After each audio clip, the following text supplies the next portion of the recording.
মনে রাখবেন, ভাঙ্গা জিনিসগুলাকে আল্লাহ এমন ভাবে সুন্দর করে নতুন করে সাজাবে, আপনাকে এমন সুন্দর জীবন দান করবে, যারা আপনাকে নামাতে চেয়েছিল তারা আপনি পর্যন্ত আর পৌঁছাতে পারবে না। সুবহানাল্লাহ।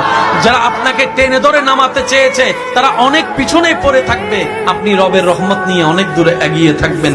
মনে রাখবেন, শুধু একটু সয়ে যাবেন, একটু ধৈর্য ধরে থাকবেন, একটু সহ্য করে চুপ করে থাকবেন। যত সইবেন তত পাইবেন, যত সইবেন তত পাইবেন। কোনো আফসোস নাই, কোনো আপত্তি নাই, কোনো হা হতাশ নাই। রবকে শুধু এতটুকু বলবেন, যখনই মন খারাপ হবে সিজদায় মাথাটা ঝুঁকিয়ে, ইয়া রব, আমি যা পেয়েছি কোনো কিছু পাওয়ার যোগ্যতা আমার কাছেই নেই, সব তুমি দয়া করে দান করেছো, সব তুমি দয়া করে দান করেছো।